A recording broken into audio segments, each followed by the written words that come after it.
Tagad es labprāt dotu vārdu uzreiz Sergejam Ancupovam, Nacionālo resursu institūta direktoram. Vārds Sergejam. Paldies.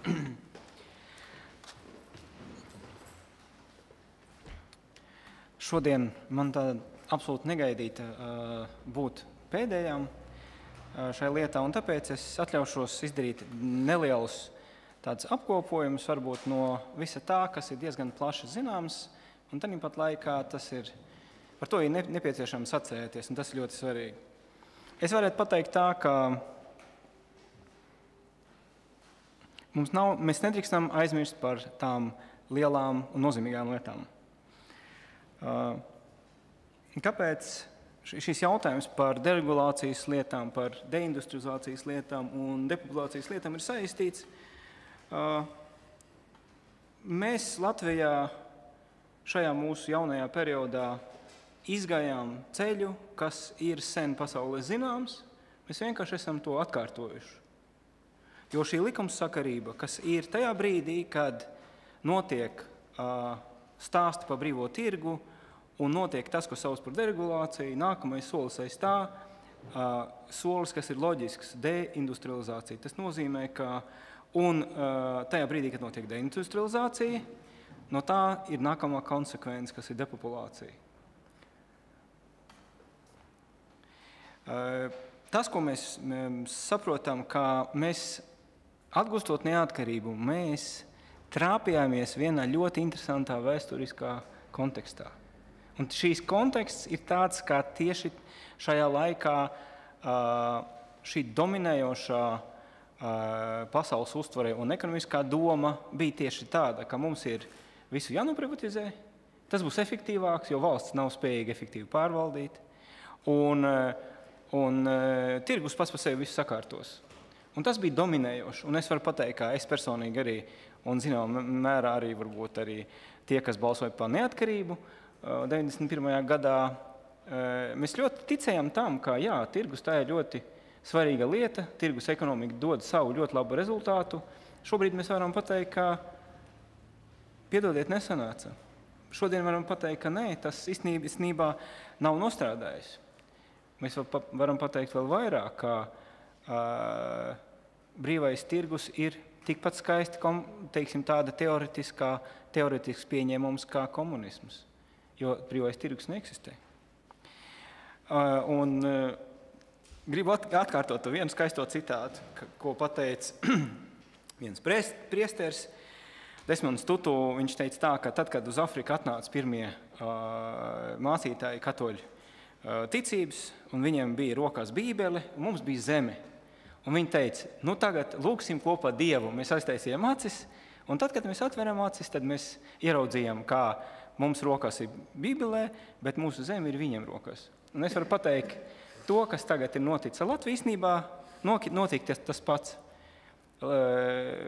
Mēs zināmā mērā es teiktu, ka lielākā daļa izņemot cilvēkus, kuri tiek nosaukt par komunistiem, vai sociķiem, vai vēl kaut kā, noticēja tai idejai, un tad, kad mēs attaisījām mūsu acis, tad mēs ieraudzījām, ka mums ir tāda statistika, ka ap 85–86% no uzņēmumiem, kas piederēja Latvijas cilvēkiem, viņi ir, teiksim, 12 gadu garumā, viņi pāriet ārvalstniekiem.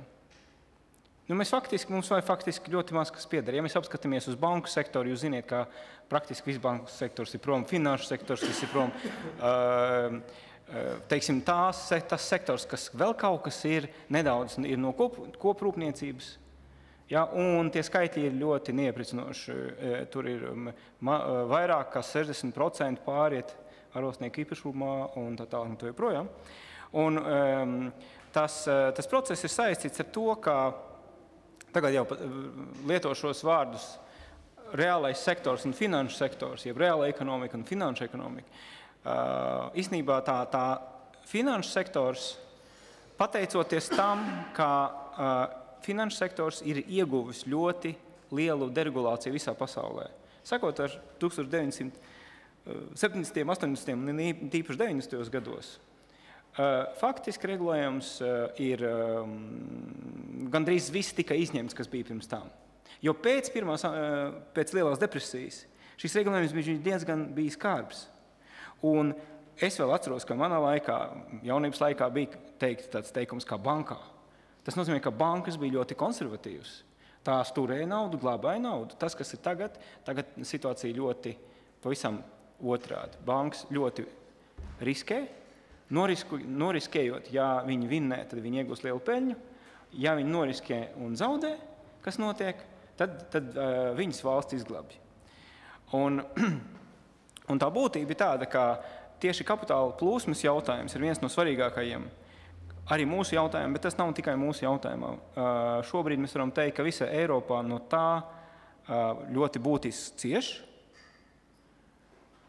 Par ko ir runa? Runa ir par to, ka tas kopumā izmaina gan milzīgu kapitāla ieplūšanu, izmaina gan ekonomikas struktūru, izmaina pašu ekonomiku. Ja mēs runājam par Latviju, tad mums tas apmērs ir samērojams ar mūsu ekonomikas lielumu, kas ir atnācis šeit.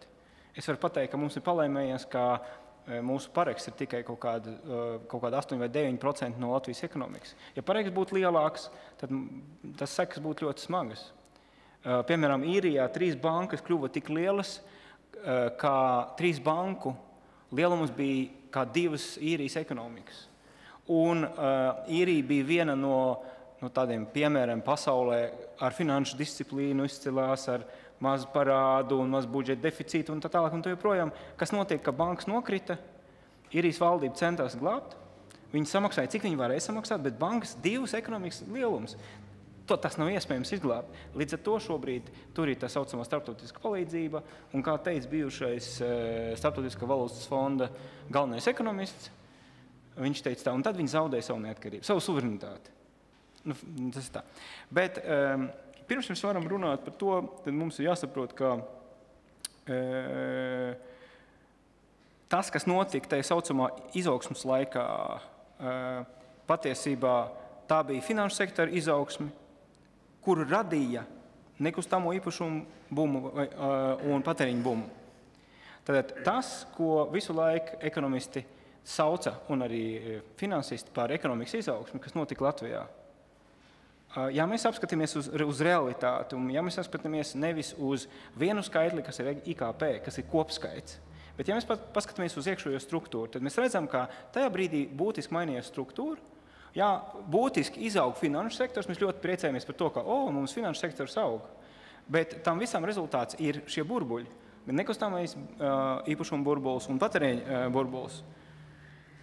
Un tas, ko man jāpasaka, ka jānocitē Pols Krugmans, kas saka, ka teiksim, izpratni par šo krīzi turpinās būt absolūti mēlīga un dezinformējošā pasaulē. Es varu teikt, Latvija ir tas pats. Neskatoties uz to, ka tās ir visiem zināms un katrs no mums var aiziet uz Centrālā statistika biroja mājaslapumu un apskatīties. Neatkarīgi no tā, katrā sanāksmē, kur ir ekonomisti, katrā sanāksmē, kur ir, piemēram, Latvijas premjers, viņš vienmēr pasaka kaut ko par trekniem gadiem, par gāzes grīdā un vispār, un ka nebija finanšu atbildības. Mēs nedrīkstēja taču tērēt vairāk, kā mēs nopelnām. Bet tie ir meli. Ja mēs apskatīsimies uz skaitļiem, tad mēs redzam, ka Latvijas budžeta deficīts, ja mēs ņemam laiku, kas ir pirms krīzes, un apskatāmies 10 gados, vidēji ir bijis tikai 1,67%. Tas ir 2 reizes mazāk nekā Maastrichts kritērijs. Kadreiz bija plusā, kadreiz bija mīnusā, bet īstenībā tā vispār nav problēma.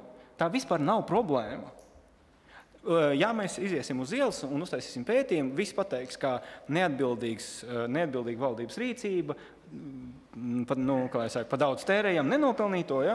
To zina visi, un šobrīd es teiktu tā, ka gandrīz nav iespējas pārliecināt sabiedrību par šiem meliem. Bet ir kaut kas cits, kas ir otrs, kas atkal netiek slēpts, otrādi netiek par to runāts, un kas īstenībā ir fundaments. Un tas ir fundaments ļoti daudzām valstīm Eiropā. Eiropas piaristi tos nosauc par periferijas valstīm. Lai vienkārši nepateikt, kur ir problēmas būtība, tas nav saistīts ar to, kur valsts atrodas, absolūti ne tā. Tagad sāk runāt par dienvidu valstīm. un tad vēl asis starp ziemeļiem un dienvidiem, bet tas ir viss muļķības. Jo problēma ir kāda? Ja mēs apskatāmies to pašu Latvijas datus, tad mēs redzam, ka Latvijai ilglaicīgi 10 gadu garumā ir bijusi ārkārtīgi milzīga importa un eksporta bilance negatīva. Ja budžeta deficīts ir mazāk par 2%, tad eksporta bilance ir negatīva un minus 12%. Tas ir milzīgs skaitlis. Tas nozīmē, ka 8 gados ekonomikas lielums jums iziet ārā no valsts. Šī nauda vienkārši pazūd. Es teiktu tā, ka tas ir ļoti tāds pareizs filozofisks jautājums. Jūs nevarat aizņemties naudu un par aizņemto naudu pirkt importu preci. Tādā veidā nevar izdzīvot. Ģimene tā nevar izdzīvot. Jums ir jābūt tādai, jums ir jārada kādas vērtības, kuru jūs varētu pārdot. Jā, un par nopelnītu naudu var attīstīties, bet ne tikai attīstīties. Un tas ir tas pamat jautājums, tā ir tā lielākā problēma. Un ja mēs apskatāmies uz visām valstīm, kuriem ir šis liels procents, kur ir Grieķija, Rumānija, Portugāla, Lietuva, Horvātija, Islanda un tā tālāk, tās visas ir valstis saucamās pig un hell. Jā, visur, kur ir negatīva eksporta-importa bilance, tur ir šīs problēmas. Un ja mēs apskatāmies vēl vairāk, mēs apskatāmies uz to, kāda bija šī situācija, tad mēs redzam, ka veidojot šo Eiropas Savienības paplašinājumu, notika ārkārtīgi milzīga kapitāla ieplūšana. Ja mēs runājam, piemēram, par Spāniju, kur arī bija nekustamo īpašumu bums un celtniecības bums un vispārējais, ja, tur atnāca vācu nauda. Un tas bijis visur. Jo milzīga nauda ienākot ekonomikā, vienkārši izmaina ekonomikas struktūru. Es teiktu tā, tagad moderns runā par izkropļo, ja? Bet būtība ir tāda, ka jūs nevarētu runāt par normālu tirgus modeļu ekonomiku. Ja jūsu ekonomikas lielums ir 10 miljārdi, un pie jums atnāks viens kungs un pasaka, man ir 25, viņš var 2 reizes jūs nopirkt. Te nav tirgus ekonomika vairs. Un tas, kas notika Latvijā, tā nav tirgus ekonomika. Te ir kaut kādi atsevišķi elementi, bet ne vairāk. Un, ja mēs runājam tad par tām konsekvencēm, kas no tā visa ir, tad situācija tāda, ka šobrīd mums visu laiku stāsta, ka mēs esam paraugs tāds Eiropai. Mēs pats paši ticam, mēs skatāmies uz skaitļiem, mums ir lielākā izaugsme Eiropā, mēs priecājamies, un tas ir forši. Bet ja mēs apskatāmies dokumentus, nevis politiķu runas, Starptautiskā valūtas fonda ekspertu slēdzienā par Latvijas krīzes pārvarēšanu ir pateikti sekojoši punkti. Latvija uzlaboja savu konkurētspēju, par ko man būs drusku vēlāk komentārs. Bet to pavadīja produkcijas izlaides sabrukums, augsts bezdarbs, tautas nabadzības pieaugums, ārējā parāda pieaugums un problematiski aktīvu banku sektoru pieaugums. Saprotiet, tā situācija tāda, ka es teiktu, ka šeit ir, ja ir 1 plus, tad ir 5 mīnus. Un es esmu Latvijā pazīstams, ka viens no tiem varbūt lielākajiem, viens no tiem, kas ļoti kritizē Starptautisko valūtas fondu un daudzas lietas. Un mēs esam arī organizējuši konferenci ar pasaules lielāko tādu kritiķu, kas tieši ļoti būtiski kritizē tieši šo organizāciju. Bet es varu pateikt, ka šajā ziņā pat šī organizācija, viņi pasaka, ziniet, te ir tā, ka tautas nabadzība, viņi to konstatē. Viņi konstatē, ka ir bezdarbs un vispārējā. Tiesa gan, viņi saka, ka, ziniet, tas ir blakus parādība. Bet, ja mēs apskatāmies lietas būtībā, tā īstenībā nav. Te nedaudz ir tāda lietu tāda uzpušķošana, jo pēc savas definīcijas iekšējā devalvācija, kas ir šīs stāsts Latvijas stāsts, iekšējā devalvācija, ir tāda politika, kur mērķis ir atjaunot konkurētspēju, bet uz kā pamats? Samazināt darba spēka izmaksas. Tā ir definīcija. Ja? Kādā veidā mēs varam pacelt konkurētspēju, ja mums darba spēka izmaksas krīt, tas nozīmē, ka mums varētu būt labāka pašizmaksa, tad mēs varam piedāvāt labāku cenu. Šeit ir zināma loģika, te nav nekā slikta, bet darba spēka izmaksas var samazināt divējādi. Un viens ceļš ir samazināt darba spēka ienākumu nodokļus. Ko tas nozīmē? Tas nozīmē, ka no tā necieš darba spēks, bet šo lietu nofinansē valsts. Jo arī šajā gadījumā izmaksas samazinās, ja? Bet ir cits ceļš samazināt cilvēku ienākumus. Ja? Un šīs ceļš, tas ir tas Latvijas ceļš, samaksāt cilvēkiem ienākumus un uzlikt lielākus nodokļus. Kas ir, ne katra no tām iekšējas devalvācijas politikām ir obligāti nepareiza. Ja? Jo pirmā gadījumā viņi varētu arī stimulēt. Ja mēs skatāmies pie jautājuma, kuru, protams, es uzskatu, ka šī politika absolūti kļūdaina. Un es varu teikt, ka mēs, diemžēl, esam nokavējuši 3,5 gadus, kā minimums. 3,5 gadus tagad pirmo reizi sāk runāt par to, ka varētu samazināt darba spēkām nodokļus. Tagad valdība pasaka, ok, mēs samazināsim par 5%, un īstenībā atkal nomanipulē, jo īstenībā pa 1. No 1. janvāra viņi sāk pa 5, bet tas ir ilgākā periodā. Nē, pagaidi, stop, lēmums ir pa 1. Tad varbūt nevajag te godīgi pateikt. Tas absolūti neko neietekmē. Absolūti neko, tas nav nekāds reāls stimuls. Un ja mēs runājam par to, ka ir tad visi tie 5 negatīvi efekti, un ir tikai viens pozitīvs efekts, kas ir konkurētspēja. Mēs esam atguvuši konkurētspēju, un es teiktu tā, ka man ir kauns vienkārši laiku pa laiku. Pavisam nesen mūsu premjeras prezentēja savu grāmatu, kas bija sākumā angliski, tagad Latvijas universitātē, un tad viņš atsaucās uz Doing Business datiem, kur viņš saka, Latvijas konkurētspēja ir izaugusi pa 10 punktiem, tas ir liels sasniegums, un es vienkārši apskatījos šos materiālus internetā, un ko aicina arī katram no jums apskatīties, un tur ir skaidri redzams, pateicoties kam, ir tajā pētījumā, tur ir Latvijai tik labs rādītājs, kas ir +10. Pateicoties pirmajām aspektām, Latvijā ātrāk var nobankrotēt. +54 punkti. Otrais aspekts. Latvijā vieglāk var pieslēgt elektrību. +31 punkts. Un Latvijā ātrāk var reģistrēt īpašumu. +21 punkts.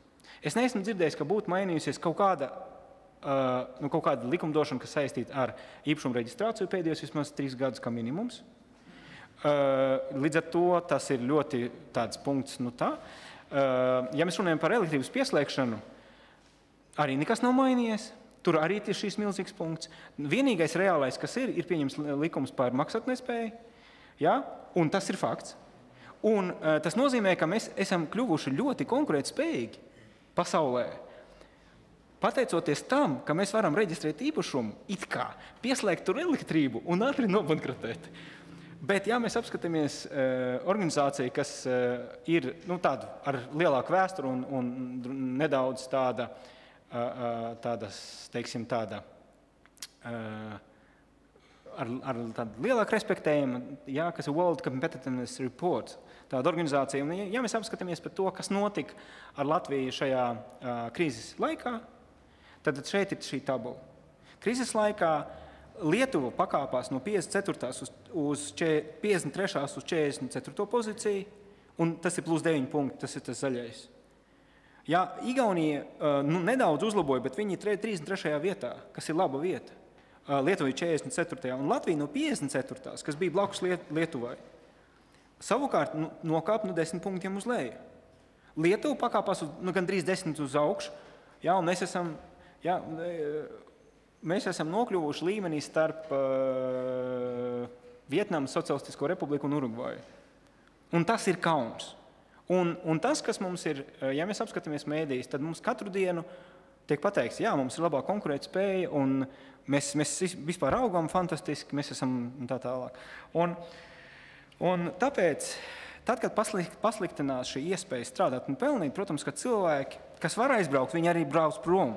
Un viņi maksā nodokļus citādi tur tajā zemē. Un tas, kas savukārt nespēja aizbraukt un nespēja iegūt darbu šeit, kas notiek, viņi sāk saņemt pabalstu. Kas nozīmē, ka tā ir problēma gan tur, gan tur. Un es domāju, ka tas tā lielākā problēma, kas Latvijai ir un kura nav atrisināta, un šobrīd nav neviena risinājuma līdz šīm brīdīm, un tas arī nav kaut kas tāds, ko var izdarīt tā ļoti viegli, tas ir sekojošais. Ja mēs apskatāmies uz mūsu depopulācijas skaitļiem un atdalām, ja uztaisām dekompozīciju, tad mēs redzam, ka īstenībā pensionāru sastāvdaļa ir pieaugusi. Nav mazinājusies. Šī daļa ir uzaugusi, un tā izaugsme nav liela, tā ir aptuveni 2% kapēkām. Tātad strādājošie nokrituši aptuveni uz 12%, 12,5%, 12,4%. Bet kur ir katastrofa? Katastrofa ir, kā bērnos un jauniešos pirms darba vecuma kritums ir 32%. Un šis kritums 32%, ja mēs runājam par darba tirgu, tad ko tas nozīmē? Ka tie cilvēki, kas nav dzimuši un kas nav Latvijā, nav.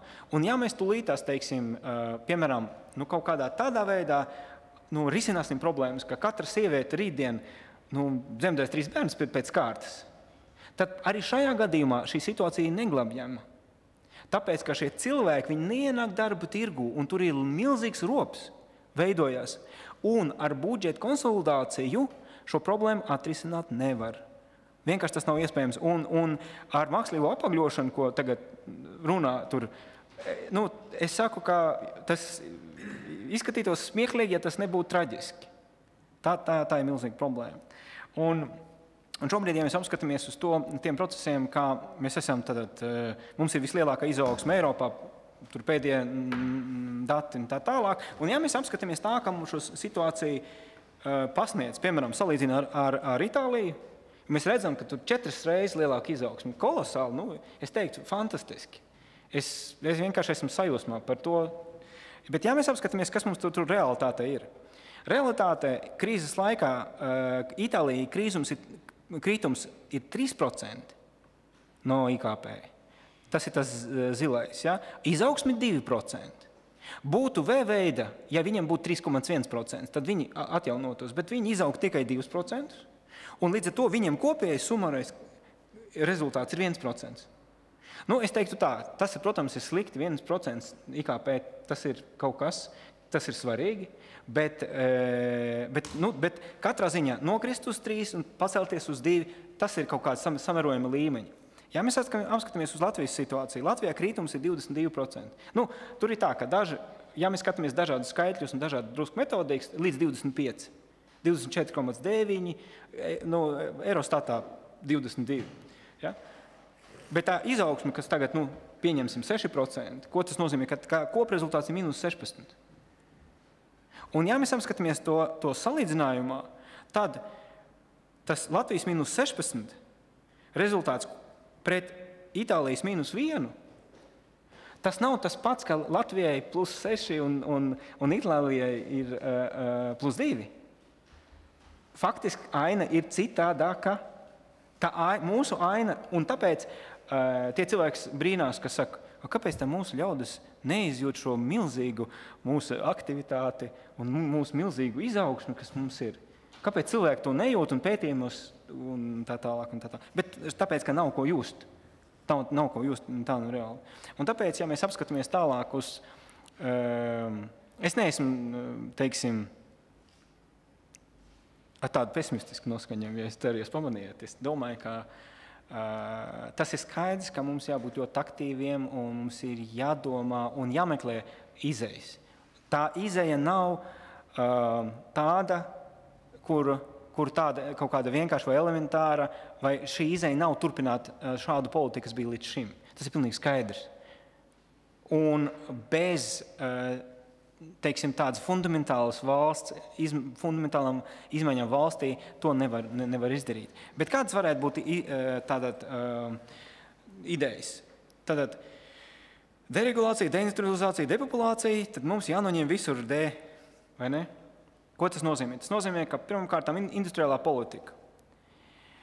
Tas, kas ir skaidrs, ka kāpēc teiksim, šobrīd tā diezgan, teiksim, vairāk un vairāk sabiedrība runā par to, ka mums šeit ir jāražo. Un tas, ka tas ir, varbūt mums vajag kaut kādus veikt pakalpojumus vai, es nezinu, varbūt tas nav svarīgi, varbūt ir jādod brīvajam tirgum, lai tas izlemj. Ja mēs atdodam brīvajam tirgum, tad tas jau vienreiz izlemj, jau izlema vienreiz, un rezultāts mums jau ir zināms.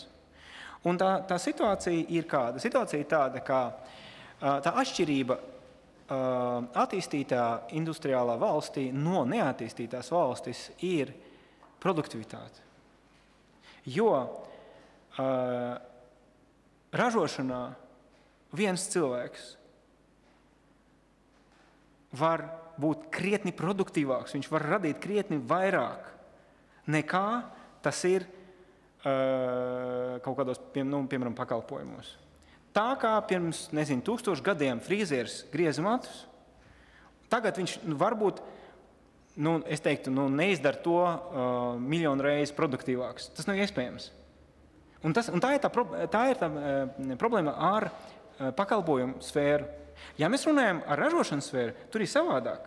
Tur tas, ko taisīja, teiksim, tas fantastisks paraugs ir plasmas karota, vienreizējā. Ziniet to, ja? Jo tas vienreizējais trauks, šobrīd mums, kas ir lēts, kas maksā santīmus, viņš mums parāda to, kā tagad iegūt naftu, pēc tam pārstrādāt, pēc tam pārvest, pēc tam uztaisīt plasmas, pēc tam dizainu, formu, vispār, jo pēc tam iepakot, pēc tam aizvest no Ķīnas uz šejienu uz Latviju, un tas kopā maksā ļoti lēti. Kāpēc? Tāpēc, ka ir cita produktivitāte. Ja to pašu cilvēks vienkārši darīt, nezinu, ar rokām, būtu visam cits. Līdz ar to tas ir svarīgi. Un daudz valsts, tie piemēri ir daudz. Tas nav tā, ka pa viņiem daudz grib runāt un politiķi ļoti maz runā, bet piemēri ir. Jo ideja, ka var attīstīt atsevišķu izglītību un izglītot cilvēku radīs kaut ko, ir izmēģināt, tas nestrādā. Tikai viens variants, kad industrializācija notiek kopā un plānveidīgi kopā ar izglītības politiku. Industrializācijas politika un izglītības politika sakoordinēta.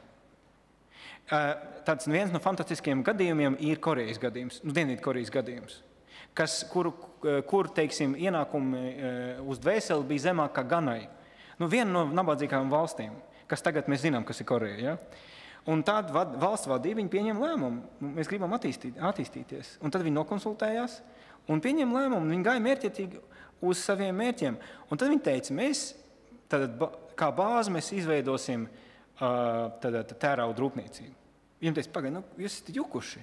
Jūs eksportējat zirgu astes priekš lociņiem. Ja? Kā jums nav izrakteņi? Nav. Jums nav apmācīta darba spēks, jums nav tradīcija un jums nav tāda rūpnīca. Un jums nav inženieri, kas uztaisīs iekārtas. Viņi teica, nē, mēs attīstīsim.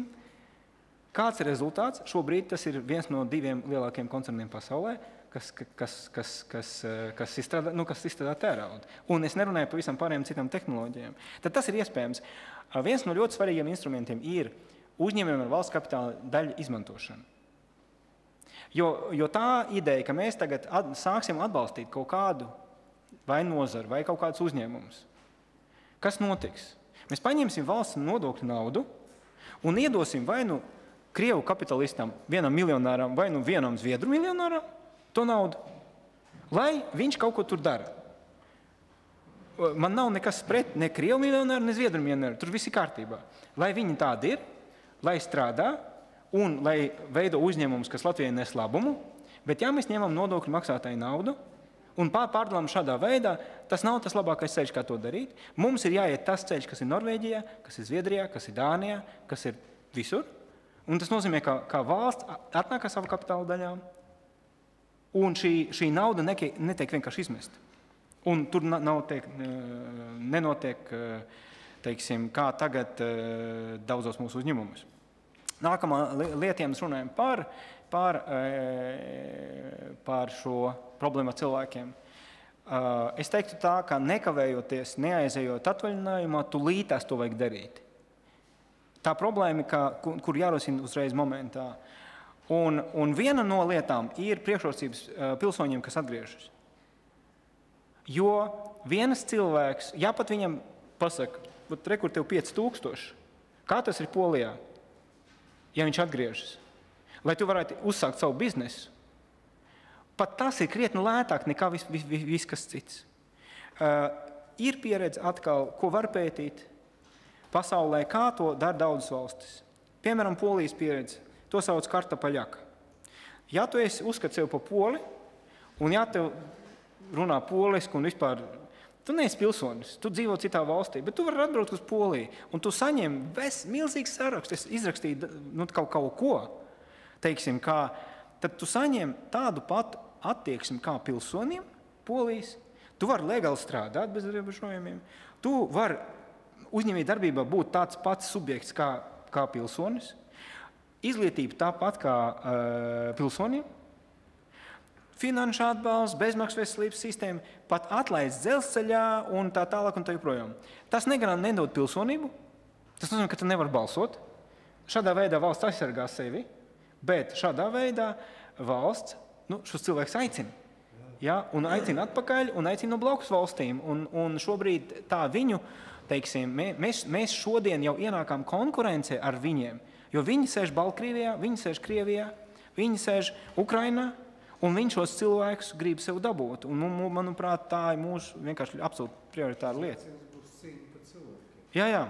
Un es domāju, ka sakarā ar to, ka tas laiks jau nokavēts, ka tā bedra ir tik liela, ja, šī trešā daļa no pirms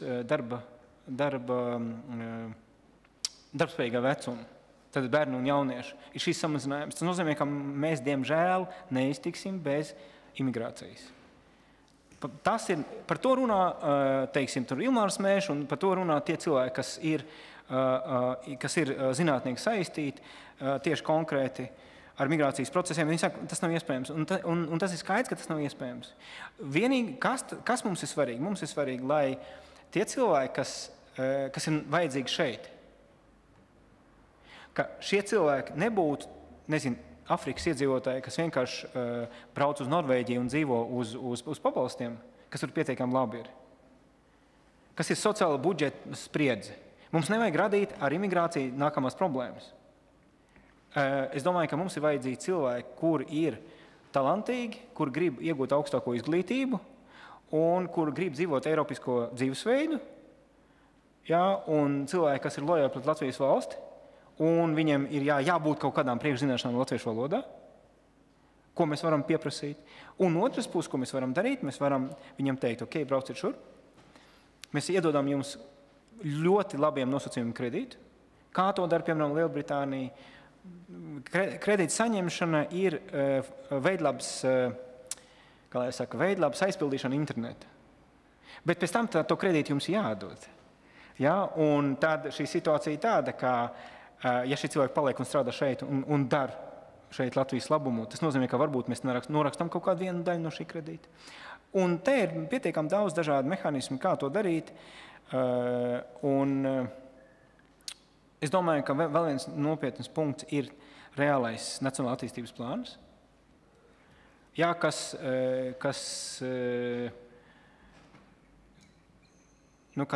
arī, teiksim, šobrīd ir ļoti nopietns jautājums. Ja, un tas, ko es gribētu noslēgt ar to, ka šodien mums ir pilnīgi skaidrs, ka ātro risinājumu nav. Šī situācija ir tāda, ka mēs nokritām ļoti ātri. Un šobrīd tādas iespējas pacelties ļoti ātri nav. Tā problēma, ir kaut kādi mehānismi, kas varētu būt šobrīd nav tādi, jo viena no svarīgākām problēmām, kas mums šodien ir ļoti slikta situācija Eiropā. Latvijā nav informācijas par Eiropas situāciju, vienkārši nav. Tas,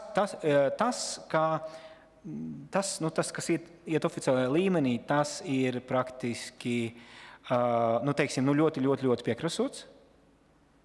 Jo Eiropas problēma ir saistīta ar to, par ko es runāju pašā sākumā, par to, ka deregulējot pasaules ekonomiku, notika globalizācija ļoti ātros tempos, un tas pēdējais vilnis, kas ir. Un notika sekojošais. Deregulējot finanšu sektoru, viņš kļuvusi milzīgs. ASV finanšu sektors nesa 50% īpatsvaru no ienākumiem. Vēl pirms kaut kādiem 7, 8, 9 gadiem. Tagad 45 vai 46% viņš izaug 3 reizes. Finanšu sektors sāk būt nozīmīgāks par reālo sektoru. Tika izdomāti dažādi veidi, kādā veidā var no naudas uztaisīt naudu, kurai ir tāda pat it kā vērtība, bet patiesībā tas ir drīzāk izskatās pēc tādām manipulācijām nekā kaut kas reāls. Un tā problēma ir tāda, ka šī nauda gan no Amerikas, bet ne tikai no ASV, bet arī Eiropā radīta šādā veidā, ir ienākusi ļoti dziļi valstīs. Tā Grieķijas situācija, kur katrā sanāksmē pasaka, Grieķi ir tādi slikti, viņi tur groza savus datus, tur kaut ko ar datiem. Pagaidiet, stop. Ja jūs sakiet A, sakiet B. Ja pasakiet A, kas bija, kas atbrauc pie Grieķu valdības un teica, mīļi draugi, ziniet, jums ir problēmas ar jūsu budžetu un kā jūs izskatīsieties Eiropas Savienībā. Jums ir problēmas. Goldman Sachs atbrauc, viena no lielākām finanšu korporācijām, un teica, ziniet, mums ir mehānismi, kā uzlabot jūsu šo uzskaitas sistēmu un kā šos datus samainīt. Un tas notika, mēs zinām, tas notika kā minimums, jo tā informācija ir konfidenciāla, bet tas, kas zināms, ka tas notika Grieķijā, un reāla valsts situācija ir gramatvediski uzlabota ar tiem saucamiem atvesinātiem finanšu instrumentiem, Latvijas to sauc, ja? Mēs zinām, ka tas pats notika Itālijā. Itālijā tas pats. Mēs zinām, ka tas arī notika Spānijā. Un mēs vēl nezinām vēl kaut kur. Un jāpat pavisam nesen bija tāda pārliecība, ka Vācijā, viņam ļoti labi eksporta-importa bilants. Ja, viņam milzīga un pozitīva. Ja? Viena no tādām valstīm, kur ar šo jautājumu, par kuru es runāju, nav problēma, bet Vācijā arī ir problēma. Jā, ja tev problēma ir tāda, ka teiksim, tie saucamie toksiskie aktīvi, vai tā nauda, kas it kā izskatās pēc naudas, bet īstenībā naudas nav, ka tā ir pašā sistēmā ļoti dziļi. Pašām valstīm, jā, Goldman Sachs ir pa Grieķiju lielāks, nesenlīdzinām vispār, ja? Droši vien 10 reizes, ja ne 12. Bet tā situācija ir tāda, ka tam pašām valstīm tie parādi, kas saveidoti, un šī nauda, kas it kā tur ir, tā ir tāda liela fikcija. Un šai problēmai līdz šai dienai Eiropas līmenī nav atrisinājuma. Vienkārši nav, tas nav iespējams. Ja tas viss kritīs, nav zināms, kas notiks, ja? Katrā ziņā. Un pat nopietnas diskusijas par šo jautājumu, pat arī Eiropas līmenī, tādā atklātā līmenī nav.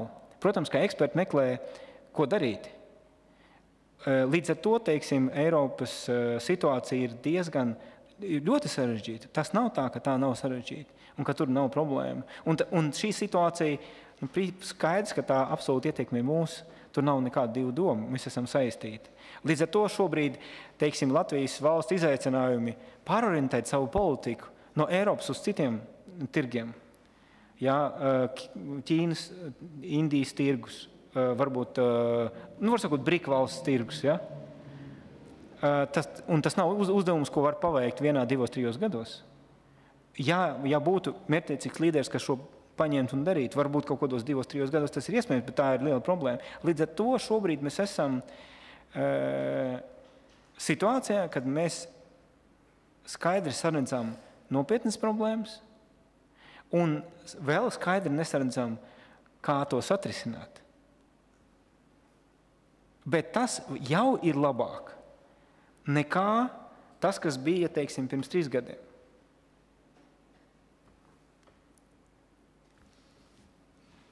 Jā, man var uzdot jautājums, jā. Es saprotu, ka mēs drusku esam pārvilkuši laiku. Es nezinu, kā mums izskatās, mēs vēl varam 10 minūtes, ja mēs nevaram. Okay, tad mums ir jāpārceļ uz nākamo reizi. Varbūt, ja ir speciāli jautājumi, tad mēs varam pa e-pastu arī turpināt to diskusiju, vai ne? Un tad man jāpasaka liels paldies tiešām visiem prezentētājiem. Šodien iznāca drusku mazāk diskusiju, drusku vairāk lekciju. Un tad mēs ceram turpināt tā. Es saprotu, ka vasaras brīvdienas, un pēc tam mēs atkal varam satikties un turpināt šo diskusiju. Iespējams, ka tad Eiropā būs liels izmaiņas jau notikušas. Mēs nezinām, vai ne? Tas varbūt arī 18. jūnijā, piemēram, var notikt. Jā. Kurš zina? Man būtu piedāvājums, ka nākamā reizē vienu tādu tēmu ekonomika un tiesiskums. Jā, tā labs priekšlikums. Jo likumība tas ir pirmā vietā, un te klausoties... Un taisnīgums. Jā, tātad, kam pieder ekonomika? Jūs zināt, naudas atmazgāšanas likumu un tam līdzīgi, viņi pasaka skaidri un gaiši, ka nav vienaldzīgi, vai ne, kam pieder uzņēmums. Tātad uzņēmumu īpašniekiem jābūt ir nevainojumiem. Jā, labi, liels paldies vēlreiz visiem. Paldies visiem, kas gatavoja, paldies, kas ierakstīja un tā tālāk. Paldies.